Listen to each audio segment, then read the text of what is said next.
I'm back for another session, and this is a topic that we've been looking at editorially over the last couple of months, because we felt that in terms of special situations investing in Asia, we felt that there was a lot of opportunity, and this is one of the spaces that we think will get exciting going forward. So we'll just get into the panel quickly.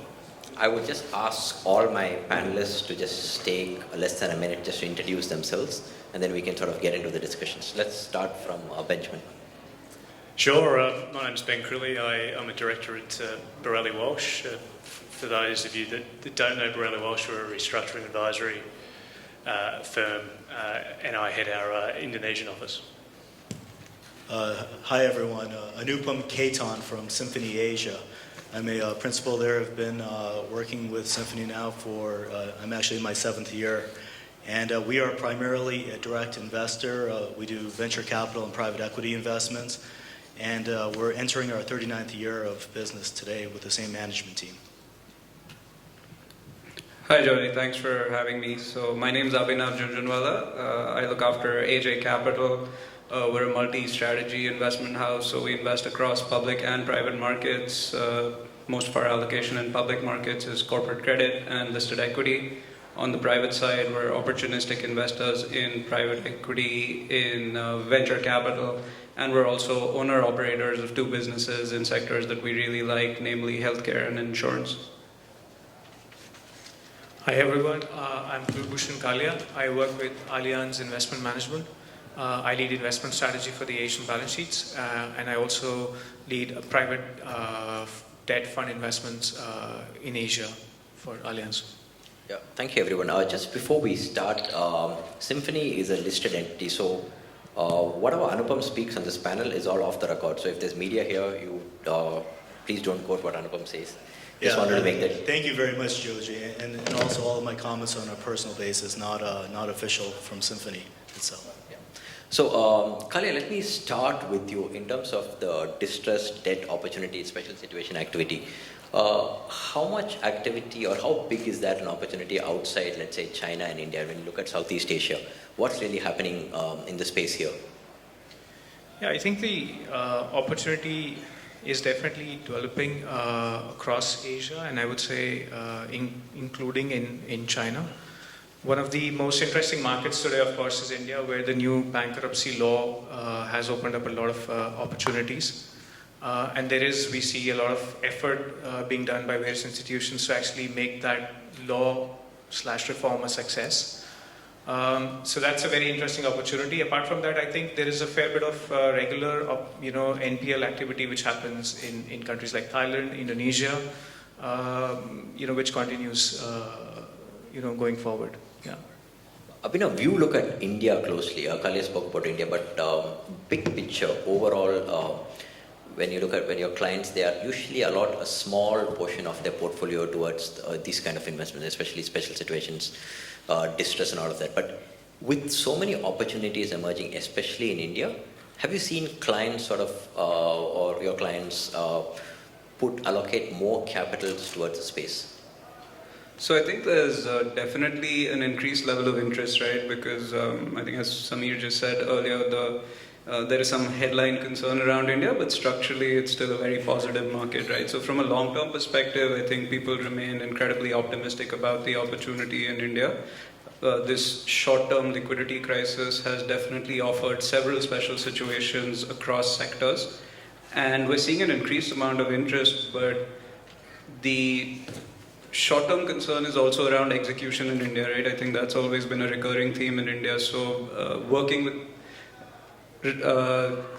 assets coming out of NCLT or under the IBC, I think there's a big challenge in terms of actually working with the agencies involved to actually get ownership of the asset and resolve the distress. So the short answer is, even though there's a tremendous amount of increase in the interest, I don't think the allocation has gone up dramatically because people are still very, very cautious, right? So other than people with very large institutional books who frankly always been active in the market, it's not that we're seeing people increasingly take the plunge any more than they were before. If anything, because of the short-term macro concerns, there's heightened levels of concern.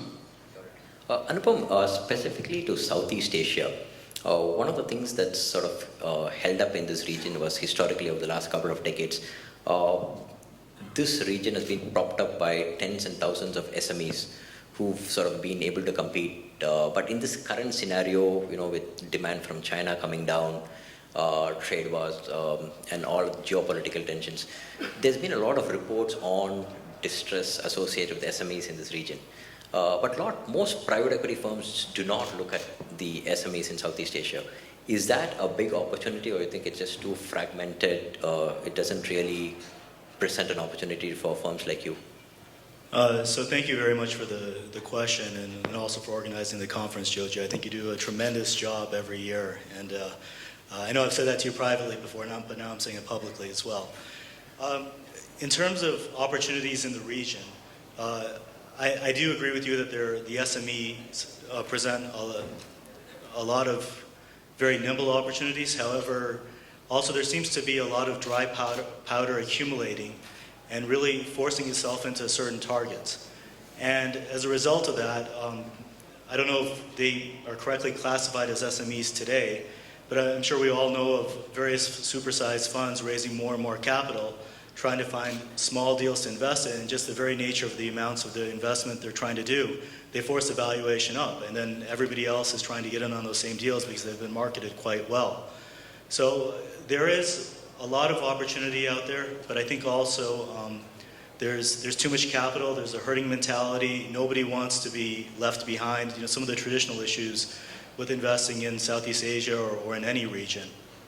With that said, there are also enduring firms that do consider how can they best how can they best work with a partner, a local partner in the region, and help them develop their talent, their organizational processes, and see that through. And I think your prior guest right now at Everstone is quite an example of that as well. So there are opportunities out there, but I don't think necessarily that a lot of the firms are going to necessarily run towards them. Benjamin, just sticking to Southeast Asia opportunity again, just taking forward what Anupam said. We see a lot of large private equity firms looking into the distress space in this region. But for those large firms, are there real opportunities in the region? Because this region is fragmented, because a lot of these assets are not spread across the region, they're in one particular country. And even if there are opportunities when it comes to downside protection, when it comes to enforcement scenarios, all of these countries have different rules, regulations. So does it actually make sense for the larger firms to look at these opportunities in Southeast Asia, unlike India or China? Yeah, I mean, at the moment, we're 10 years into a bull cycle, right? So on the on the distressed space, there's not a hell of a lot of opportunities around at the moment. There certainly is. There certainly is money chasing those deals, and a good way to I guess look at the difference between the number of money, the amount of money chasing deals and the amount of deals that are there is in pricing. And not just at the distressed situations that we see, but also in the high yield space. We're seeing some deals which are very cheap. Unsecured bonds at 6% and 8.5%. That's very cheap into places like Indonesia, where your downside is zero. Got it. Just sticking on to you, you live in Jakarta, and Indonesia has been a big market for you. What are the opportunities in a market like Indonesia? Is it specific sectors? Is it companies? What are the opportunities? Well, I mean, I play in the distress space, obviously, and in a restructuring firm, and generally the opportunities that come in that area are the large opportunities. And over the last sort of 2 years, 3 years, there hasn't been a lot of those large opportunities. We've seen one at the moment in Duniatex, which is a large textile business with $2 billion of debt. And they'll come, right? These larger opportunities will come, but they're not there at the moment. And as I say, that's forcing funds into some sort of lower priced, higher risk situations than what they might ordinarily be in. Got it.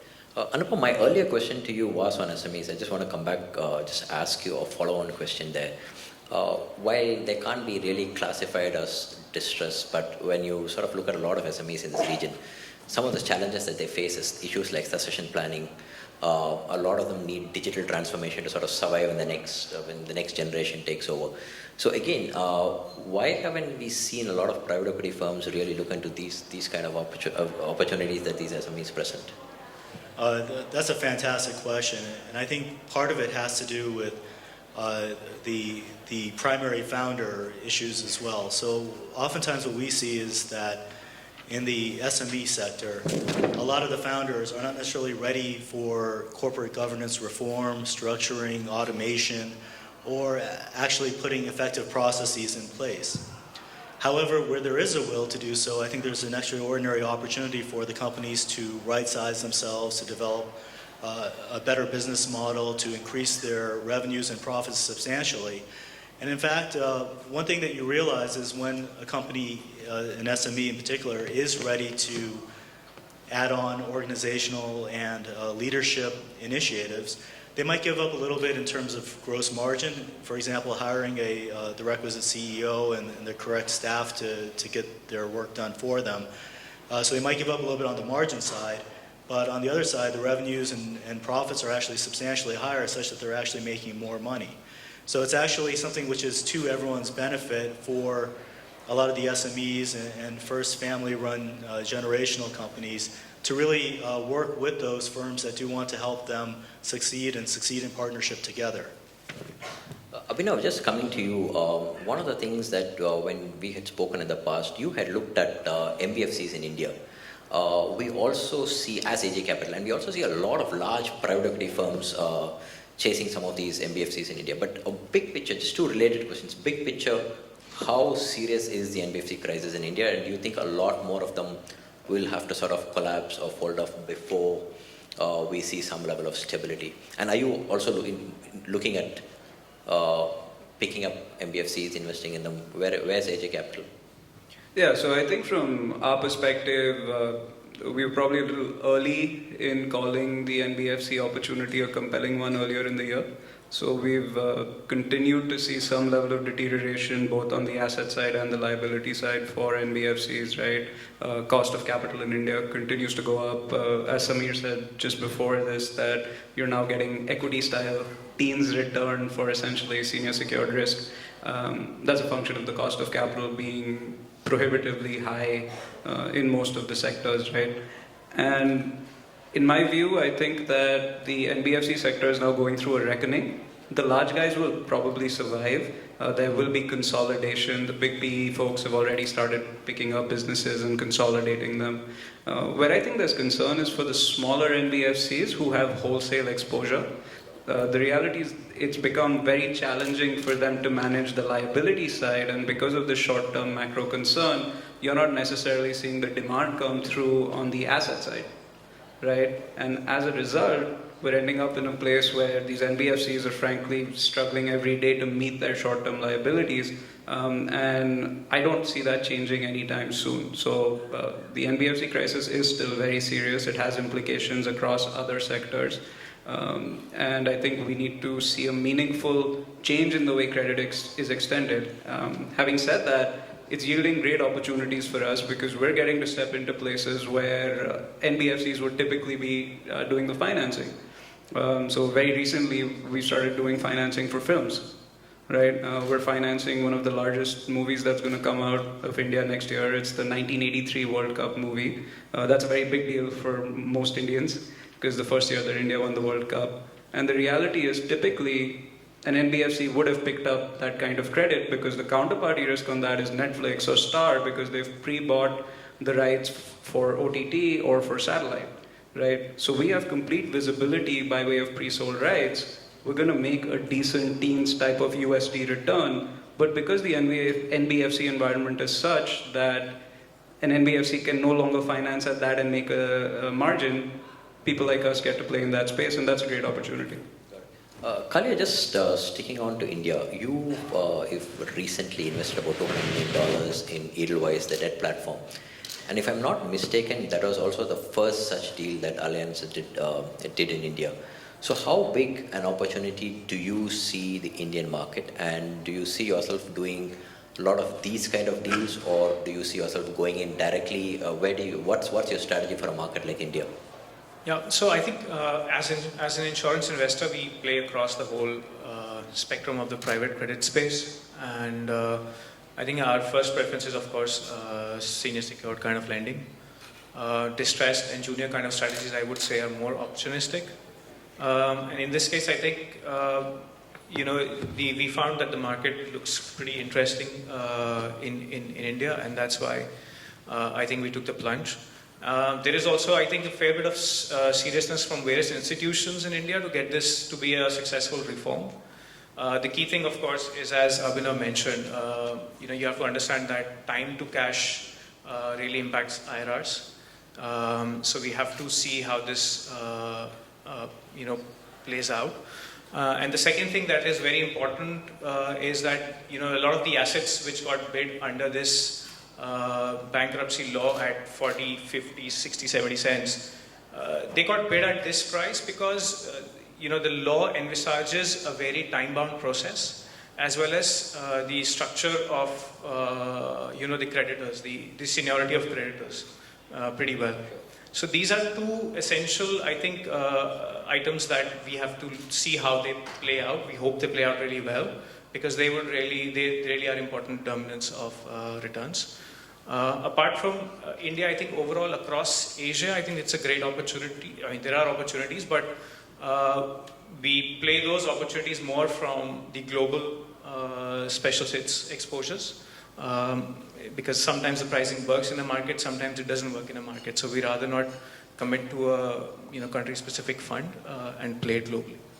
Just sticking with you, so considering where the Indian banks are, with most of them being unable to lend, do you see another opportunity where a lot of these global firms are going to come into India and set up ARCs like is that a big space? What about a firm like Allianz? Do you see that as an opportunity? So I think there are a fair bit of interest from funds to get into the market. In fact, within Allianz, we've set up a private credit secured lending team under our asset manager, Allianz Global Investors. The team is based out of Singapore now. So there is, of course, a fair bit of interest. I think specifically with respect to ARCs, their role is now more towards consolidation of debt. I think we do see that the action will still continue to be through the funds. And of course, once the NBFCs, at the moment since the NBFCs are almost out of action, there's a lot of things happening through these funds. But Joji, quite honestly, I don't believe that funds can bridge that NBFC gap for a long period of time. This is essentially expensive capital. You have to understand that any investor who goes into India using US dollars or euros has to assume a large hedging cost in there. So there is only a certain period of time for which the businesses can afford to pay this kind of capital costs. But overall, I think a natural solution has to come out of either the NBFCs or the banks. Sticking to opportunities, one of the things that you are looking at is in this economic situation, when a lot of traditional businesses are facing a lot of pressures. One of the things that you have been trying to do is also pull out talent from many of these companies and build businesses from scratch, be it for Southeast Asia, for Indonesia, for India. So is that the way forward for investment firms like you to build companies in new sectors, new spaces? Yeah, I see that as a very compelling space for us specifically. A great example of that is our insurance business. So it's a company called Simbo. It's 2 years old. We employ about 130 people in that business. Because of this short-term concern, we were able to get great folks from industry, from the insurance industry, and from, frankly, other startups who are also struggling to get funding. And because we can provide the capital backing and we have very solid co-investors, we were actually able to create a business that is still young but is scaling rapidly, right? And I think that opportunity will continue because there is a tremendous amount of uncertainty in the more traditional firms. People are also aspirational. They realize now with the advent of essentially universal telecom reach in India and enabling technologies such as UPI and Aadhaar, that the path to scale can be relatively quick. And much as we're debating kind of the liquidity crisis for traditional businesses, the reality is there is a fair amount of capital available to new age businesses that are enabled by technology to disrupt the more traditional sectors. And I think that's an experiment that's gone really well for us. It's something we're deeply committed to. And it's a business that, from the AJ Capital perspective, all of us, including my core team, spend a substantial amount of time on. Got it. Anupam, for Southeast Asia, when it comes to firms like you, how much of an advantage does it give you, like, to have feet on the ground when you do these kind of deals? Because a lot of these deals, they're not in public domain. A lot of these things, nobody talks about these deals. It's on relationships, be it special situations, be it credit. Like, they're not really known. So firms like you, do you think that having feet on the ground in all of these Southeast Asian countries or local managers have a unique advantage when it comes to these deals? Yeah, Joji, thank you very much for the question. And absolutely, having local feet on the ground is critically important. And I think it goes back also to thinking about how deals are structured and how they're developed. Oftentimes, what we might call a special situation, and it has a very different context, I think, in Asia versus America. In America, a special situation is a very plain vanilla thing. It's a distressed company with significant financial liabilities. And, in Asia, that same definition would probably equate to a bankrupt company. However, in Asia also, you have a lot of SMEs, I think, which are, in fact, a lot of them and most of them are special situations themselves. And the reason they're special situations is because they all suffer from the same issues, whether it's capital constraint, market development, and capital acquisition costs. So those are three things that I think makes them a special situation over here. With respect to having the contacts and the deep networks, it is critically important because otherwise you'll never know about the opportunities there. But I think it also comes from reputation. If you're known as being an investor who can be in there for the long term, a firm that doesn't necessarily have to liquidate after a few years, is not leveraging up the company just to make a quick financial return, then I think over time that demonstrates itself in the marketplace. And a lot of the SMEs and the people who are experts in those countries, they do come to know of which firms those are. And they do seek out and solicit those types of firms that can really help and be a partner in the growth cycle together. But Benjamin, from your end, feet on the ground is one thing, but what are the other major challenges when it comes to the different countries in Southeast Asia? Primarily legal, right? If you look at distressed investors, they're looking at, they go into an investment with sort of two things. Number one, they probably think they have, some kind of insight into the asset, and secondly, what they like to have is a good idea of how the downside will play out. One of the things that you don't have in Southeast Asia and where I am in Indonesia is certainty around how that downside may play out, and that's because you've got legal systems which are not operating under a precedent system, and when you can't be sure of how a bankruptcy scenario will play out, and you can't be sure, and you shouldn't in fact rely on your ability to enforce on the collateral, then you've got a much greater downside, and typically that downside can be zero. Got it. But what are your clients asking you about in terms of what are the opportunities that they sort of want you to present to them when it comes to Southeast Asia?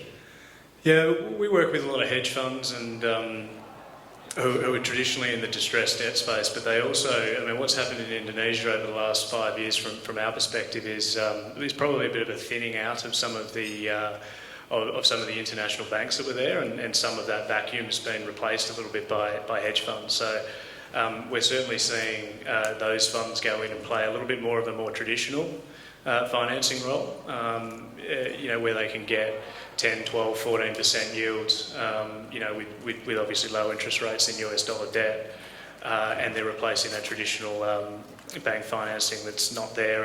And of course, what we expect will happen over the next sort of 12 months, 36 months is, you'll see a lot more defaults in bonds, etc., and you'll see a lot more action around, buying into to bonds and special situations plays that way. Got it. Anupam, as a firm, you've been around for a couple of decades. You start off by saying that this is, like, if I'm not mistaken, you say 37th, right, year of... We're actually in our 39th year 39th, now. yeah. But when you look at some of the other peers, in terms of their front office capabilities, where do you see the whole region? That is one. This thing is also in terms of, we also see a lot of firms like sort of trying to manage portfolios from a distance, sit out of Singapore, look at the whole region. But so how do you see that? Do you think that as a strategy will work in Southeast Asia? I think what happens is a lot of Western companies, to answer your second question first, is a lot of Western companies and funds, they come out here and they think that there's a one strategy fits all for the Southeast Asian regions. And Singapore ultimately at the end of the day is a very strong microcosm. The economy here is well defined. Indonesia though is an archipelago of over 1,000 islands.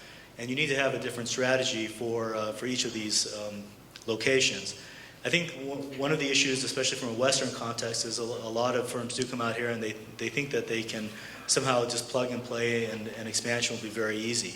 It's not necessarily, it doesn't necessarily work that way, and you can't have one strategy for everything. You actually need to understand the market a little bit more concretely. And getting to your first question about having operational talent embedded in the company, there are a lot of firms I think that have their expert network which they can turn to, and they've done that very effectively, and they rotate them in. But there are also some firms, as our prior colleagues up here have said, that do try to hire somebody ex post.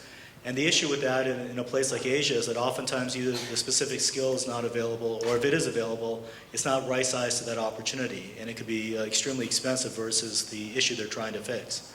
So I think it's very important to have a network and to know exactly what one is getting into, especially if they're doing more of an operational turnaround and working deeply with the company. Abhinav, at your end, at AJ Capital, do you actually, real estate lending is one of those areas in India which is seeing a lot of demand. That's a sector that's seeing tremendous level of stress. Is that an area which you think for AJ Capital will going on now and going forward is going to be a big space? No, I think that's an area where people who have a lot more expertise in real estate need to get involved, and that's not us. The reality with real estate in India at the moment is that there's a fair amount of leverage at most of the large developers. In many ways, that is also the reason that several NBFCs have a large amount of unprovisioned for loss still, right? And what's happening is this feedback loop of low liquidity is resulting in lower credit access for retail buyers who are then not buying these developed units, which is then feeding through to the developer. And essentially, therefore, the person willing to take the other side of that trade has to be someone who has the expertise to either complete undeveloped projects, because they may end up owning this asset, they may not get the servicing to keep it current, or it needs to be someone who has a clear path to exiting this asset or hold it long enough till the macro turns. So from our perspective, real estate is very much an area where there is a lot of distress and offers very high rates of return, but I think that's with good reason, and it's not something that we're ready to participate in just yet. But Kalia, when it comes to the private equity activity, we see in Southeast Asia, India, it's fairly mature. But when it comes to alternate credit, why hasn't that space really taken off? Why aren't we seeing a lot more players in that space? I mean, that's a good question. I mean, you can attribute, I think, this to many factors. But I think to put it very broadly, I would say strong credit markets require stable and predictable enforcement regimes. And most of Asia is moving towards it, but I think there's still a fair bit of distance to cover. And then I think, pick up from what Ben mentioned earlier. The challenge is that Asia is a very heterogeneous market, and individually each market is not so big that it could move the needle for a large asset manager or investment manager. So one has to really choose the markets where they can deploy a sizable amount in a fair manner. And I think that's still a bit tough to do in Asia. I think as economies mature, as businesses mature, these opportunities will continue to open up. And I think this is going to be an ever-growing sector within Asia. And for Alliance, which would be those markets where you can actually deploy sizable amount of capital when it comes to Asia? Will it largely remain India or China, or do you think it will be sector-specific opportunities across the region? So, as I said, I mean, we do have global exposures in global funds through which we have exposures in various Asian markets. But quite honestly, the bigger markets within Asia, I would say would be India for now, because there is a real opportunity there, we believe. And of course, China is something that is an interesting market for everyone to look at. Abhinav, you were earlier wanting to look at Indonesia. Have you done anything in Indonesia, or you think that the opportunities in a market like India is big enough and it's not sort of the right time to sort of go into Indonesia? I think like most people, we obviously see the value in the size of the Indonesian opportunity and the sheer size of the population. It's still early for us. What's compelling there for us is the more fintech plays. So we've seen a decent amount of folks come up in the payment side and the lending side, but more from a fintech angle than from a traditional shadow lending angle. And those businesses have been growing fairly well. And much like India, as I said, there's this whole parallel set of businesses which can scale really rapidly, enabled by telecom and by kind of cheap 4G. I think that the same is playing out in Indonesia. And if we had to play that space in Indo, it would very much be through the fintech lens than rather direct lending. Whereas in India, I would still continue to see equal amounts of value or even more in direct credit. You just spoke about shadow lending. Just wanted to ask you, we've seen how that sector has played out in China. We've seen some challenges and troubles in India. Do you think Indonesia is headed the same way? Because that's a huge segment in Indonesia. I think it's still early for Indonesia, but yes, there's multiple causes for people to be wary, but I don't think it's reached the scale. I don't think credit penetration is as high as it is in India, where it can be some sort of systemic crisis just yet. Anupam, just one last question to you. In terms of exchanges around the region, you are a listed entity, but exchanges around the region, in terms of liquidity, performance have not been great. So for firms like you, is there an opportunity to take a lot of more companies private that are listed, then either look at a platform approach, build them up, and then look at relisting? Is that an opportunity for you? That's a very good question. One thing that we've seen is that oftentimes the reason why a company might be listed is because it gives the promoter and the founder a chance to show that they have some prestige factor to their company. Now, whether it's a small and medium enterprise or a larger firm. And oftentimes the reason for that liquidity issue and ultimately the price issue is because there's either corporate governance issues, there's not enough float, or the founders are very strong in the way that they want to manage their own company. But when it comes time to actually make an acquisition, it doesn't work on traditional Western norms where you can pay a 20% premium and actually immediately acquire a company, regardless of whether or not it's a great value at that point. Oftentimes, founders and promoters, they will want a very, very high valuation. They also have to be ready to move on from the business, and oftentimes the one who started the company or their progeny, so to speak, the first or second generation will not be in a position to do that. So it usually takes a few generations for something like that to matter and happen. But they all have the same investment advisors we do. They all know what they're worth in terms of what's the maximum dollar value that they can get for themselves. And unless it's a partnership, it's like an MBO or some type of other orchestrated transaction, it can be very difficult just to simply buy at a small premium to a listed price. And Benjamin, my final question to you is amidst the geopolitical situation, the trade tensions, do you actually see a lot more global investors look at the Asian distressed debt and special situation opportunities? Oh, look, I mean, the nature of any economic headwinds like that is that it'll create more distress, right? Is it going to do it in a significant way? I'm not so sure in terms of, as I look at Indonesia. And that's for the same reason as I talked about earlier, where there's still not a legal system that is set up to have that in a serious way. I think when I look at markets like in India and what they've done there, and China to a lesser extent, they're creating legal systems which allow capital markets to function in a way that allows special situations or restructurings of companies to happen, in a more systemic way. I think the other thing in Southeast Asia is it is still not, accepted to go through a restructuring. The appearance of going through a restructuring is not like it is in the US, where you can go through a Chapter 10 and Chapter 11, and 5 years later, it's not really a concern. There's still very much,